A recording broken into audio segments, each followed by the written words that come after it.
ઓમ શ્રી ગણેશાય નમઃ. જય શ્રી કૃષ્ણ મિત્રો. આજે આપણે ગણેશ ચોથની વાર્તા સાંભળવા જઈ રહ્યા છીએ.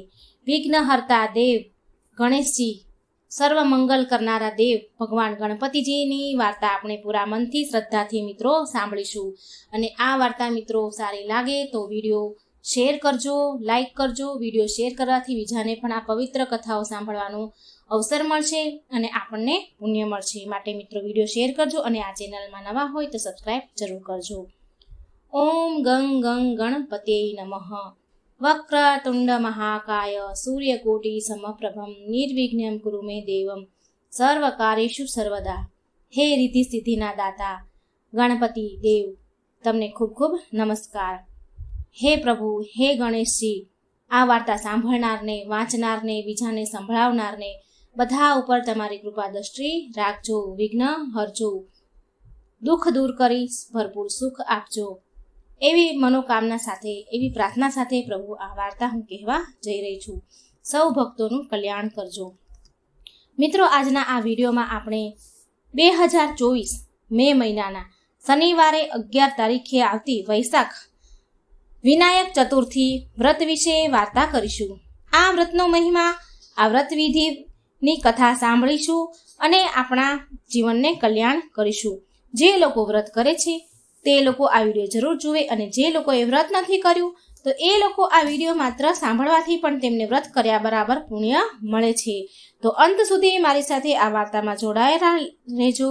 મિત્રો, દરેક મહિનામાં 2 ચોથની તિથિ આવે છે અને તે બંને જ ચતુર્થી ભગવાન ગણેશજીને સમર્પિત છે, કે જેમાં સુદ પક્ષમાં આવતી ચતુર્થીને વિનાયક ચતુર્થી કહેવાય છે અને વદ પક્ષમાં આવતી ચતુર્થીને સંકટ ચતુર્થી પણ કહેવાય છે, કે જેનાથી વૈશાખ મહિનાની વિનાયક ચતુર્થીને વરદ વિનાયક ચતુર્થી પણ આપણે એ નામથી પણ ઓળખવામાં આવે છે.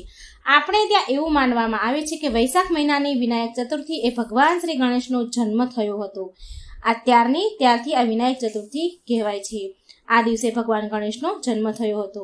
મહારાષ્ટ્ર બાજુ મરાઠા લોકો એવું માને છે કે ભગવાન શ્રી ગણેશનો જન્મ ભાદરવા મહિનાની વિનાયક ચતુર્થીએ થયો હતો. એટલા માટે આપણે ત્યાં આ વૈશાખ મહિનાની વિનાયક ચતુર્થીએ ઉજવવામાં આવે છે. આ દિવસે વ્રત કરવામાં આવે છે. ભગવાન શ્રી ગણેશની વિધિપૂર્વક પૂજા કરવામાં આવે છે અને નૈવેદ્ય ધરાવવામાં આવે છે અને દિવસ દરમિયાન વ્રત કરીને ભગવાન શ્રી ગણેશની આરાધના, પાઠ, મંત્ર જાપ કરવામાં આવે છે અને દિવસમાં વધુમાં વધુ સમય ભગવાન શ્રી ગણેશને સેવામાં સમર્પિત આપણે કરીએ છીએ. આજનો દિવસ પસાર કરીએ છીએ ભગવાનની સેવા પૂજામાં, ભગવાનની ભક્તિમાં. અને આવી રીતે આ વિનાયક ચતુર્થી આપણે ત્યાં ઉજવાય છે. કહેવાય છે કે ભગવાન શ્રી ગણેશજીનું આ વ્રત કરવાથી ધર્મ, અર્થ, કામ અને મોક્ષની પ્રાપ્તિ થાય છે. સાથે વિદ્યા, ધન અને આરોગ્ય પણ પ્રાપ્ત થાય છે. ભગવાન શ્રી ગણેશ રિદ્ધિ સિદ્ધિના દાતા છે. ગણેશના સિદ્ધિ વિનાયક રૂપની પૂજા કરવામાં આવે છે આ દિવસે. અને આ દિવસે જો સિદ્ધિ વિનાયક દેવની પૂજા કરીએ છીએ તો આપણા નોકરી, ધંધા, વેપારમાં સમસ્યાઓ નથી આવતી. તેનું પણ નિવારણ થઈ જાય છે. જો સમસ્યા હોય તો પણ નિવારણ થઈ જાય છે. જે કોઈ પતિવ્રતા સ્ત્રી આ વ્રત કરે છે તો તેને સુખ સૌભાગ્યના આશીર્વાદ મળે છે. અને જેને સંતાન પ્રાપ્તિની ઈચ્છા હોય તે પણ આ વ્રત કરે છે તો તેને પણ આ વ્રતનું પૂરું ફળ જરૂર મળે છે. આજના દિવસે જે ભગવાનની શ્રદ્ધાપૂર્વક પૂજા અર્ચના કરે છે તો ભગવાન તેને આશીર્વાદ આપે છે. આપણી બૌદ્ધિક ક્ષમતા એટલે કે આપણી બુદ્ધિમાં વધારો કરે છે. કેમ કે ભગવાન શ્રી ગણેશ બુદ્ધિના દાતા છે, બુદ્ધિના દેવતા કહેવામાં આવ્યા છે. સાથે જ આપણે અખાત્રીજના ત્રીજના દિવસે કોઈ નવા કાર્યની શરૂઆત કરી હોય ત્યારે પણ ગણેશજીનું પૂજન કર્યું હોય છે. અને તેની સાથે તેના બીજા દિવસે એટલે કે ગણેશ ચતુર્થીના દિવસે, વિનાયક ચતુર્થીના દિવસે પણ જો ભગવાન શ્રી ગણેશનું પૂજન પણ કરવામાં આવે તો પણ તે કાર્ય આપણું જરૂર સફળ થાય છે અને તે કાર્ય આપણું પૂર્ણ પણ થઈ નીવડે છે. અને જો કોઈ નવા ધંધાની શરૂઆત કરી હશે તો તેમાં પણ બરકત રહેશે અને દિવસે ને દિવસે આપણો ધંધો વૃદ્ધિ પામશે. તથા એવું પણ કહેવાય છે કે વૈશાખ મહિનાની આ ચતુર્થીના દિવસે ગણેશજીનું પૂજન કરવાથી સુખ સમૃદ્ધિમાં વધારો થાય છે. અવરોધો, બાધાઓ, મુશ્કેલીઓ દૂર થાય છે અને આ દિવસે વ્રત રાખવાથી રોગ, કષ્ટ, પીડા દૂર થાય છે અને આપણા આયુષ્યમાં પણ વધારો થાય છે.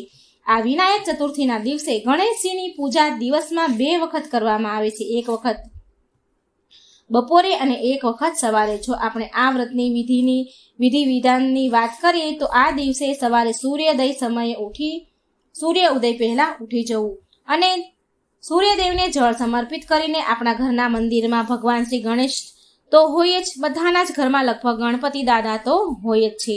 તો આ વ્રત કરીએ તો ગણેશજીની પૂજા વિધિથી કરવી, અલગથી બાજોટ ઉપર ભગવાન શ્રી ગણેશની સ્થાપના કરવી અને પૂજાની શરૂઆત કરતા પહેલા સંકલ્પ લેવાનો અને ભગવાન શ્રી ગણેશને મૂર્તિ હોય તો તેને પંચામૃત અને જળથી સ્નાન કરાવવું અને ત્યારે પછી ભગવાનની પૂજા સ્થાનમાં સ્થાપના કરવી અને ફૂલ દૂર્વા અર્પણ કરવા અને અર્પણ કરતા સમયે ઓમ ગંગ ગણ ગણપતે નમઃ આ મંત્રનો જાપ કરવો, શક્ય હોય તો કરવો જ.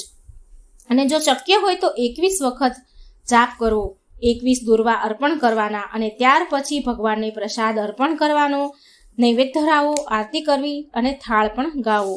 પ્રસાદ ધરાવ્યો હોય તે લેવાનો અને ત્યાર પછી બપોરે ફરી ભગવાનની પૂજા કરવાની હોય છે, દીવો કરવાનો, અગરબત્તી કરવાની અને ભગવાનને લાડુનો ભોગ લગાવો. જો આપણે લાવી શકીએ એમ ન હોય તો આપણે ઘરે જાતે જ ચોખ્ખા ઘીના જાતે લાડવા બનાવી ભગવાનને ધરવા અને ન આવડતા હોય તો બહારથી પણ આપણે લાડુ લઈને ભગવાનને ધરાવી શકાય છે.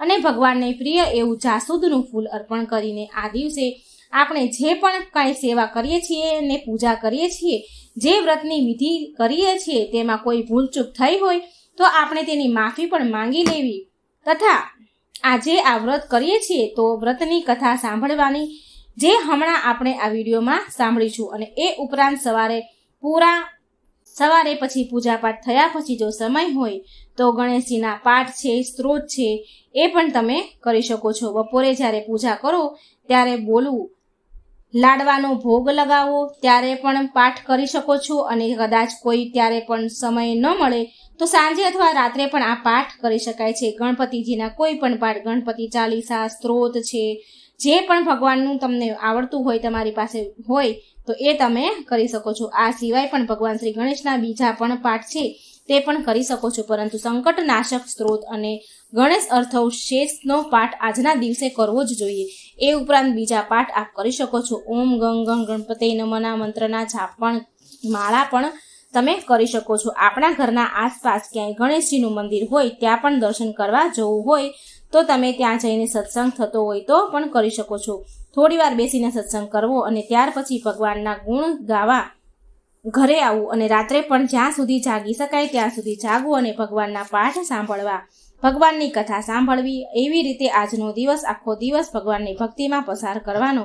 લોકો જો આ વ્રત કર્યું હોય તો લોકો આ વ્રતનો મહિમા સાંભળે છે, કથા સાંભળે છે તો પણ તેને વ્રત સમાન પુણ્ય મળે છે. જે લોકોએ વ્રત ન પણ કર્યું હોય તો કથા સાંભળવાથી પણ વ્રત કર્યા બરાબર પુણ્ય પ્રાપ્ત થાય છે. જે લોકો વ્રત કરી શકતા હોય તેને આ વ્રત કરવાનું અને વ્રતની કથા સાંભળવાની. અને મિત્રો, આ રીતે શાસ્ત્રોમાં વૈશાખ મહિનામાં વિનાયક ચતુર્થીનો મહિમા તથા વ્રતની વિધિ કહેલી છે. એકદમ સરળ રીતે તમને સમજાવ્યું. હવે હું તમને આ વ્રતની કથા સંભળાવવા જઈશ, જેમાં ભગવાન શ્રી ગણેશજીના જન્મની કથા કહેલી છે. આમ તો આપણે આ કથા આપણે જાણતા જ હોઈએ છીએ, પરંતુ છતાં પણ આ દિવસે આ કથા સાંભળવાનો મહિમા છે. તો બોલો શ્રી ગણપતિ ગજાનંદ મહારાજની જય. શિવ પુરાણ અનુસાર એક વખત નંદી માતા પાર્વતીને આદેશ આપે છે. નંદીએ માતા પાર્વતીનો આદેશનું પાલન કરતા હતા. પાલન કરવામાં ભૂલ કરી અને ત્યારે માતાએ વિચાર્યું કે એવું કોઈ હોવું જોઈએ કે ફક્ત તેમની જ આજ્ઞાનું પાલન કરે. એટલા માટે તેમણે તેમના શરીર પર ઉપટન ઘસ્યું હતું અને પોતાના શરીરના મેલમાંથી એક બાળકનો આકાર બનાવ્યો. તેનામાં જીવ પૂર્યો હતો અને આવી રીતે ગૌરીના પુત્ર ગણેશના જન્મ થયો હતો. ત્યારબાદ જ્યારે માતા પાર્વતી સ્નાન કરી રહ્યા હતા ત્યારે તેમણે આદેશ આપ્યો કે જ્યાં સુધી તેને કહ્યું ન હોય ત્યાં સુધી કોઈને અંદર જવા દેવા નહીં. ત્યારથી એ બાળક બહાર ચોંકી કરવા લાગ્યા. આ સમય દરમિયાન જ્યારે શિવના ગણ આવ્યા ત્યારે બાળકે કોઈને અંદર જવા દીધા નહીં. એટલે ત્યારે ભગવાન શિવ સ્વયં ત્યાં પહોંચ્યા, પરંતુ બાળકે તેમણે પણ અંદર જવા દીધા નહીં અને ભગવાન શિવને રોક્યા, કેમ કે તે બાળકને જાણ ન હતી કે ભગવાન શિવ જ તેમના પિતા છે અને ભગવાન શિવને પણ જાણ ન હતી કે એ બાળક પાર્વતીજીએ જ ઉત્પન્ન કર્યો છે. અને હવે ભગવાન શિવને ગુસ્સો આવ્યો અને રોક્યા, ભગવાન શિવને અંદર જવા ન દીધા. એટલે એને ગુસ્સો આવ્યો શિવજીને અને તે બાળકને ભગવાન શિવ બંને વચ્ચે યુદ્ધ થયું. અને અંતે ભગવાન શિવે તો ગુસ્સામાં આવીને ક્રોધે ભરાઈને બાળકનું મસ્તક માથું શરીરથી અલગ કરી દીધું. અને તે જ સમયે જ્યારે માતા પાર્વતી બહાર આવ્યા અને આ બધું જોયું તો તેમને ખૂબ જ ગુસ્સો આવ્યો. બાળક ગણેશજીનું માથું કપાયેલું જોઈ માતા પાર્વતીએ શિવજીને કહ્યું કે તમે મારા પુત્રનું જ માથું કાપ્યું, હવે તેમને જીવિત કરું. શિવજીએ પૂછ્યું કે આ તમારો પુત્ર કેવી રીતે હોઈ શકે? અને આ પછી પાર્વતીએ ભગવાન શિવને આખી વાત કહી અને પાર્વતીજીની મનાવતી વખતે કહ્યું કે શિવજીએ પાર્વતીજીને પછી મનાવ્યા. મા પાર્વતી થોડા ક્રોધે ભરાયા, રોષે ભરાયા અને વિલાપ કરતા હતા. એટલે પાર્વતીજીને મનાવતી વખતે શિવજીએ કહ્યું, ઠીક છે, એમાં પ્રાણ પૂરું છું, પરંતુ પ્રાણ પૂરવા માટે માથાની જરૂર પડશે. આના પર તેમને ગરુડજીને ઉત્તર દિશામાં જવાનો આદેશ આપ્યો. ગરુડજીને શિવજીએ ઉત્તર દિશામાં જવા કહ્યું કે જે પણ માતા તેમના બાળક આગળ પીઠ રાખીને સૂતી હોય તે બાળકનું માથું લઈ આવો. ગરુડજી ગયા, આમ તેમ ફરતા રહ્યા હતા. માં જોડે બાળક હોય તો એને શોધી રહ્યા હતા. આમ તેમ ગરુડજી ભટકવા લાગ્યા, પણ તેમને એવી કોઈ માતા મળી નહીં જેની પીઠ તેમના બાળક પાસે રાખીને સૂતી હોય, કારણ કે દરેક માતા તેના બાળકની સામે જ સૂતી હોય છે. અંતે તેને એક હાથી દેખાયો. તેની હાથીના શરીરનો પ્રકાર એવો હતો કે બાળકની સામે સૂઈ શકતો ન હતો. અને પછી તે હાથીનું માથું લઈને આવ્યા અને આ પછી આ શિવજીએ હાથીનું માથું જોડી દીધું અને તે જ સમયે તેનામાં પ્રાણ પૂર્યા અને ભગવાન શ્રી ગણેશમાં જીવ આવ્યો અને આ રીતે તેમનું નામ ગણેશજી પડ્યું. અને ત્યાર પછી દરેક દેવી દેવતા ભગવાન શ્રી ગણેશને આશીર્વાદ આપ્યા અને એટલામાં જ તેઓ સર્વપ્રથમ પૂજનીય બન્યા છે. કોઈ પણ કાર્યની શરૂઆતમાં ભગવાન શ્રી ગણેશની પ્રાર્થના પૂજા કરવામાં આવે છે અને ત્યાર પછી જ આપણું કોઈ પણ કાર્ય હોય છે, પૂજા હોય છે, એ કરવામાં આવે છે. આ રીતે આ વિનાયક ચતુર્થીની કથા હતી જે આપણે સૌએ સાંભળી. તો બોલો જય શ્રી ગણપતિ ગજાનંદ મહારાજની જય. અને મિત્રો, આ ગણપતિજીના લગતી ગણપતિજીની બીજી પણ વાર્તા છે. ગણેશ ચોથની વાર્તા છે. વૈશાખ માસની શુક્લ પક્ષની ચોથ એટલે કે વિનાયક ચોથ. આજે ભગવાન શ્રી ગણેશની પૂજા કરીને લાડવાનો પ્રસાદ ધરાઈ વિધિ વિધાનથી પૂજા કરાય છે. ભગવાન શ્રી ગણેશને પ્રિય લાડુ, દુર્વા અને સિંદૂરનું આજે ખૂબ જ મહત્વ છે, જેના વગર ભગવાન શ્રી ગણેશની પૂજા અધૂરી છે. આજના દિવસે ભગવાન શ્રી ગણેશની પૂજા કરવાથી શ્રી ગણેશ ભક્તો પર એની કૃપા રાખે છે, વિઘ્ન હરે છે, આખું એ વર્ષ શુભ મંગલ જાય છે. આ ચોથને વિનાયક ચોથ કહેવાય છે, જેનું ગુજરાત, સૌરાષ્ટ્રમાં આનું ખૂબ જ મહત્વ છે. આજના દિવસે ભગવાન શ્રી ગણેશને પંચામૃતથી સ્નાન કરાવવામાં આવે છે. ત્યારબાદ શુદ્ધ ગંગાજળથી સ્નાન કરાવી ત્યારબાદ ગણેશજીની સ્થાપના કરવી. આમ તો ભગવાન શ્રી ગણેશ સ્થાપના બાજુ તથા પાટલા પર કરી શકાય છે, પરંતુ આજના શુભ દિવસ પર ભગવાન શ્રી ગણેશની સ્થાપના સુપડા પર થાય છે. સુપડામાં ઘઉંની ઢગલી કરી શ્રી ગણેશજીને સ્નાન કરાવી શુદ્ધ ઘીમાં સિંદૂર ઘોળી લેપ કરાય છે. ત્યારબાદ સુપડા પર તેની સ્થાપના કરાય છે. ભગવાન શ્રી ગણેશને દુર્વા, અક્ષર, પુષ્પ ચઢાવી લાડવાનો પ્રસાદ ધરાવાય છે. આ પૂજા મધ્યમ સમયે કરાય છે, એટલે કે બપોરના સમયે, અને વધેલા સિંદૂરને ઘરના મુખ્ય દરવાજે શુભ લાભ લખાય છે, જેનાથી શુભતા સાથે મંગલતાનું પ્રવેશ થાય છે. ત્યારબાદ સદાય સંધ્યા સમયે ધૂપ દીપ આરતી કરી ભગવાન શ્રી ગણેશનું ઉત્થાપન કરાય છે. ઘઉં ઉપર ભગવાન શ્રી ગણેશની સ્થાપના કરી હોય તે ઘઉં અનાજ ભરવાની કોઠી અથવા તો જેમાં આખા વર્ષના ઘઉં ભર્યા હોય તેમાં ઘઉં ઉમેરી દેવાય છે. એવું કહેવાય છે કે વિઘ્ન વિધાતાથી પૂજા, વિધિ વિધાનથી પૂજા કરવાથી વિઘ્નહર્તા દેવ ખુશ થાય છે. વિધિ વિધાનથી પૂજા કરવાથી ઘરમાં ધન ધાન્યના ભંડાર ભરેલા રહે છે. ભગવાન શ્રી ગણેશથી જે ઘઉં નાખીએ આપણે પેટીમાં આખા વર્ષના ઘઉં, તો તેનાથી ક્યારેય અન્નધન આપણું ખૂટતું નથી, કારણ કે સુપડું એક અક્ષય પાત્ર છે. કહેવાય છે એમાં આવ્યું છે કે જેમાં ભગવાન શ્રી ગણેશ વિરાજમાન થઈ રીતિ સિદ્ધિ સહિત પૂજા થાય છે. ભગવાન શ્રી ગણેશ માતા લક્ષ્મી અન્નપૂર્ણાની કૃપા પ્રાપ્ત થાય છે. એટલા માટે આ દિવસે વિધિ વિધાનથી ભગવાન શ્રી ગણેશની પૂજા કરાય છે. પરંતુ આ દિવસે ચંદ્ર દર્શન નથી કરાતા. આ દિવસે ચંદ્ર દર્શન કરવાથી દોષ લાગે છે. જો બીજના દિવસે ચંદ્રના દર્શન ન કરાય તો આ દિવસે દર્શન કરાય નહીં. આ રીતે જો બીજના દિવસે દર્શન કર્યા હોય ચંદ્રના, તો જ આ દિવસે આ દર્શન કરાય છે, ચોથના દર્શન કરાય છે. આ રીતે આજના દિવસે ભગવાન શ્રી ગણેશના દર્શન કરી લાડવાનો પ્રસાદ ધરાવો. થોડો પ્રસાદ ગરીબ અથવા બ્રાહ્મણમાં વહેંચવો, જેનાથી ભગવાન શ્રી ગણેશ ખુશ થાય છે. આજના દિવસે ગણેશ ચાલીસા, સંકટનાશક ગણેશ સ્ત્રોતનો પાઠ કરવો, તેમજ ઓમ નમઃ શિવાય, ઓમ ગણપતિ નમો મંત્રનો જાપ કરવો. તેમજ આ દિવસે વ્રતની કથાઓ સાંભળવાથી ભગવાન શ્રી ગણેશની કૃપા આજીવન હંમેશા આપણા પર રહે છે. ધન, ધાન્ય, સુખ, શાંતિ અને સંતાનના આશીર્વાદ મળે છે. તો આ હતું વિનાયક ચોથની વ્રતની વિધિ અને મહત્વ. હવે સાંભળીશું આજની આપણે ગણેશજીની બીજી કથા. એકવાર દેવી પાર્વતીએ શિવજી સાથે ચોપાટ રમવાની ઈચ્છા જગાવી. શિવજીએ ચોપાટ રમવાનું શરૂ કર્યું, પરંતુ આ રમતમાં મુશ્કેલ વાત એ હતી કે હાર જીતનો નિર્ણય કોણ કરે. તેના માટે શું કરવું?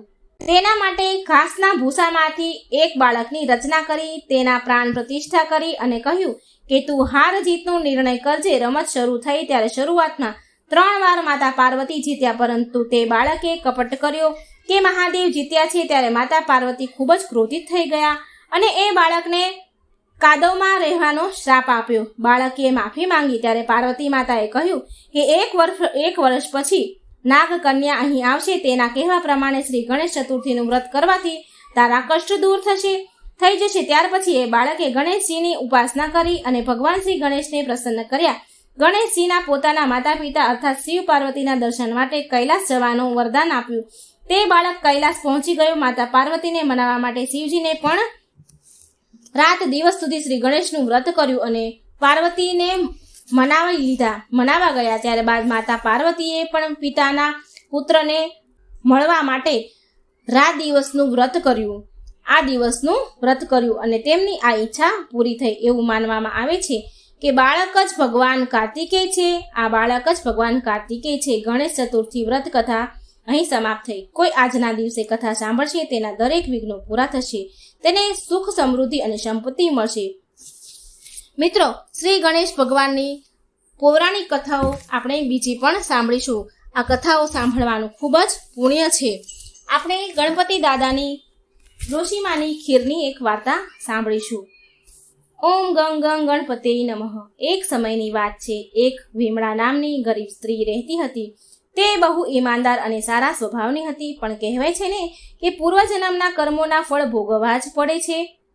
તે ગરીબ સ્ત્રીના જીવનમાં બહુ અપાર દુઃખ હતા. તે સ્ત્રીનો પતિ હંમેશા બીમાર રહેતો હતો. વિમળાને 4 છોકરા હતા. ઘરની બધી જ જવાબદારી વિમળા ઉપર હતી. વિમળા બિચારી વાંસના ટોપલો અને વાંસના પંખા બનાવી વેચતી હતી. ઘણી વાર પૈસા મળે તો ખાય અને ન મળે તો ઘણીવાર ભૂખ્યા પણ સૂઈ જાય. આટલી ગરીબ પરિસ્થિતિ હતી. એકવાર વિમળા વાંસનો ટોપલો અને વાંસના પંખા વેચવા માટે ગઈ.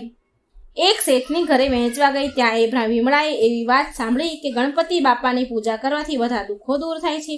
ભલે મનુષ્યના પાછલા જન્મના કર્મો ગમે તેટલા ખરાબ કેમ ન હોય, પણ ગણેશજીની પૂજા કરવાથી મનુષ્ય ધનવાન બની જાય છે.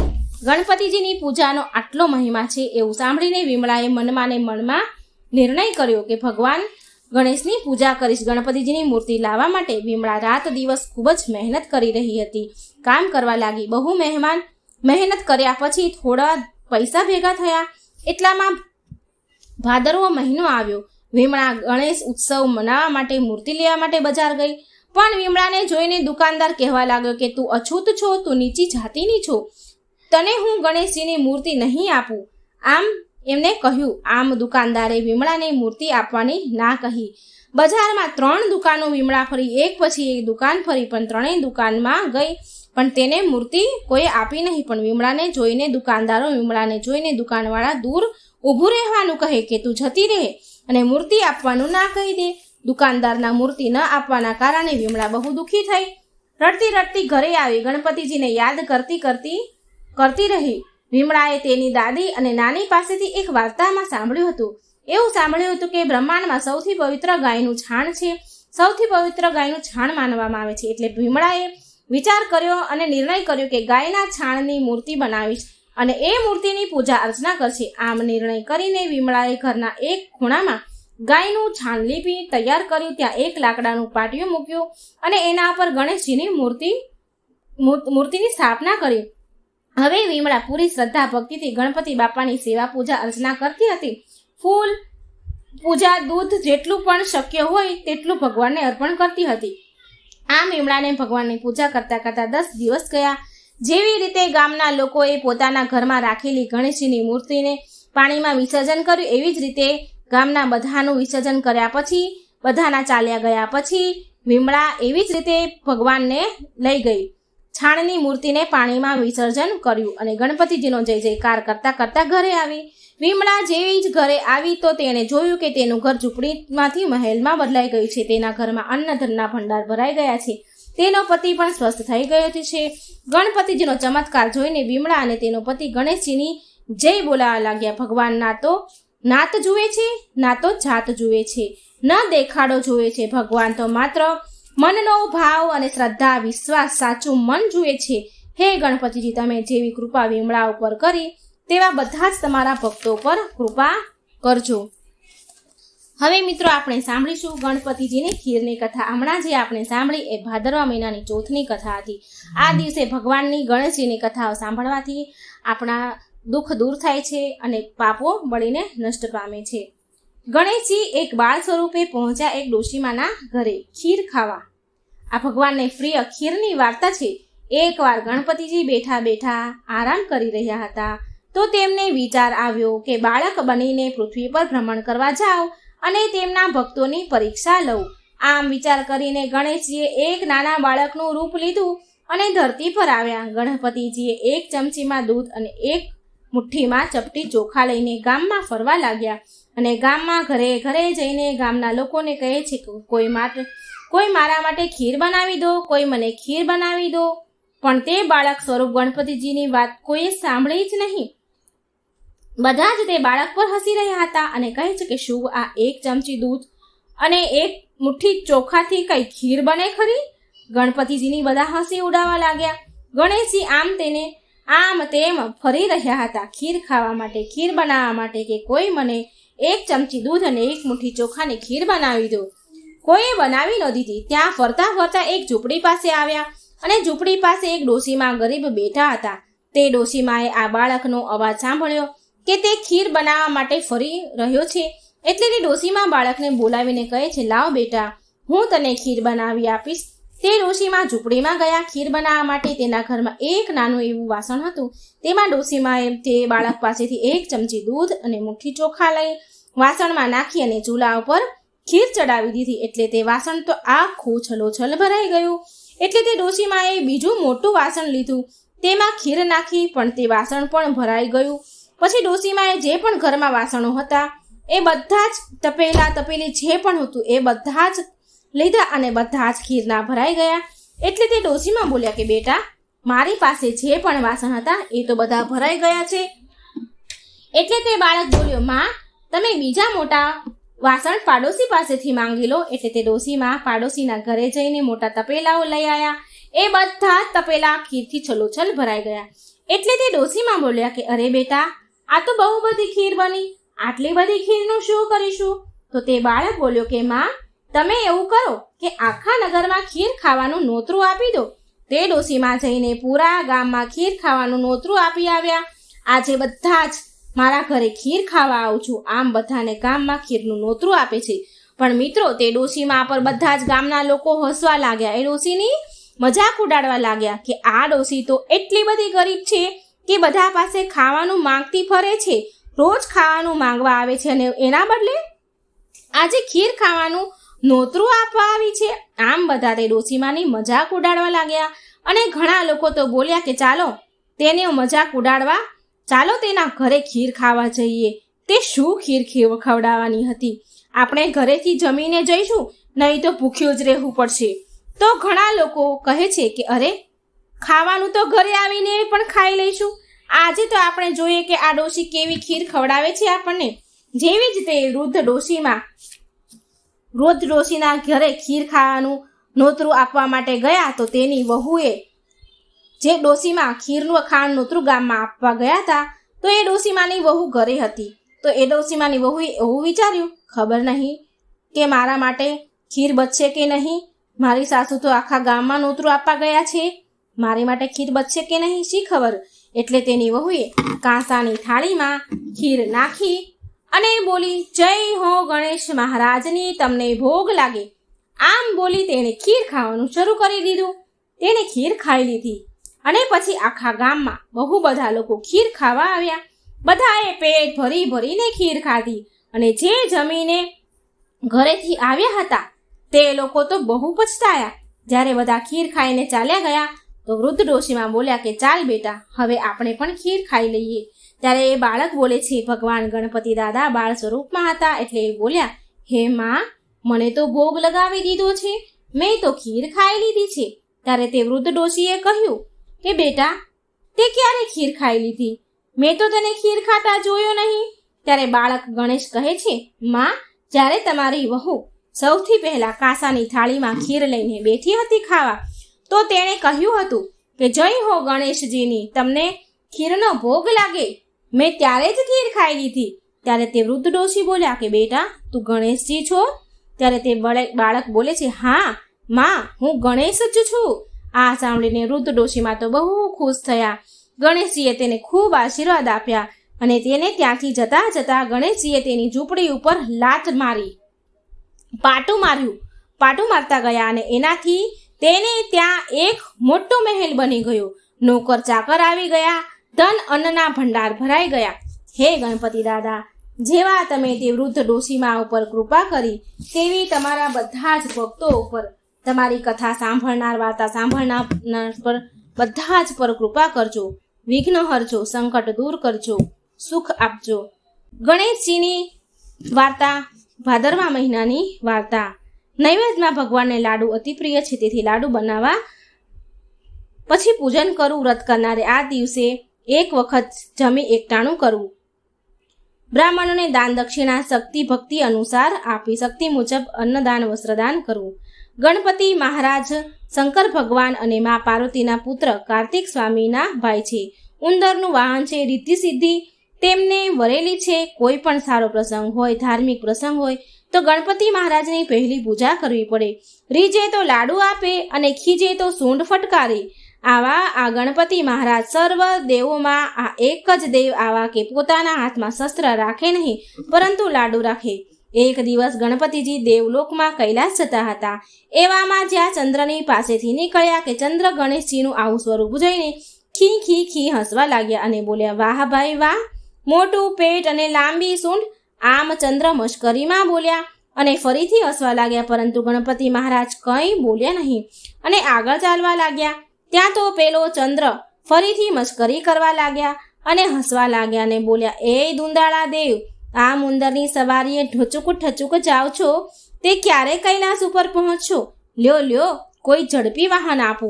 ગણપતિજી આ વખત પણ શાંત રહ્યા.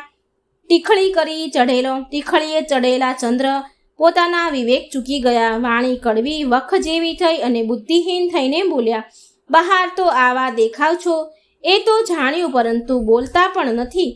તે શું મૂંગા પણ છો તમે? આટલું સાંભળતા જ ગણપતિજીની આંખો તો લાલ ચોળ થઈ ગઈ.